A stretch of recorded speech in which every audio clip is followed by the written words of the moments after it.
Mahigit 33 million pesos na pera ang natangay sa dalawang Malaysian sa Pasay. Ang suspect ang kanila mismong driver, bodyguard at ang kanyang ama. Nasa frontline ng balitang yan si Gary De Leon, exclusive. Napatakbo sa loob ng gusali para sumakay ng elevator ang dalawang Malaysian na ito. Tinakot at hinold up daw sila ng mga hindi pa nakikilalang lalaki sa parking lot ng kanilang condominium sa Pasay City mag-aalas 2 ng hapon nitong Lunes.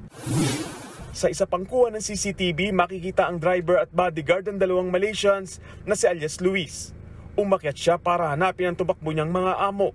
Nang mapansin na nasa unit na ang mga Malaysian, agad din siyang bumaba ng kondo. Tumawag na pala ng mga pulis ang dalawang dayuhang na hold up. Cellphone, passport at ilang personal na gamit at higit 33 million pesos na cash ang natangay mula sa dalawa. Sa pagresponde ng mga pulis sa kondo, inaresto si alias Luis. Pagkakuha sa kanyang cellphone, nakuha ng mga pulis ang palitan ng mensahe ng driver bodyguard at ng kanyang tatay. Matagal na pala nilang pinagpaplanuang ipa-hold up ang dalawang dayuhan. Ang 60 anyos na amang si alias George daw ang inutusan ng kanyang anak na humanap ng mga hold-upper. Kaya inaresto rin ng mga pulis ang amang kagawad sa Pasay at itinuturing na mastermind sa krimen. Inamin niya ang planong pang-hold up pero hanggang plano lamang daw ito. May conversion kami yung anak ko na gano'n na hold up na ganito kasi ito nagkaroon ng problema. Sabi ko, kaya mo anak, gagawa natin ng paraan yan kung magkakataon na mayroon tayong magandang gano'n. Para bang nagpaplano lang kami ng wala naman ikang kasigurado yung plano. Pag-amin ni alias Luis, baon siya sa utang at lulong sa online casino. Kaya humingi daw siya ng tulong sa ama para hold upin ang 2 taon na niyang mga amo. Plano-plano lang. Tinext ko dahil sa sobra ring dami ng mga nauutang sa mga online, yung mga tambak-tambak yung gastos. Ayun lang, plano nga ng ganon. Pero lahat ng pinano, wala naman natuloy.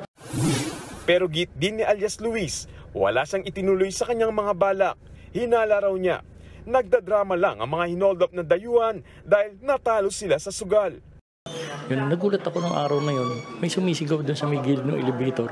Kala ko may naiipit. Kaya tinignan namin ng janitor kasi may mga dalawang janitor huron. Pagtakbo, huling nakita ko na lang sumisigaw yung bus ko papunta sa akin. May bag. Then nakita ko na lang marurot na yung biyos na kotse. Hindi, lahat sana magiging suspect kami. Pati yung Malaysian. Pwede siyang maging suspect din. Kasi nagsusugal ho yun. Base sa investigasyon, 3 lalaki raw ang kasabwat ng mag-ama na pinangkapan sakta ng mga dayuhan bago tumakas sa parking lot. Yung father ang kumuha doon sa 3 So, hindi namin ma-confirm na grupo sila. Tutumbok na namin sila through CCTV.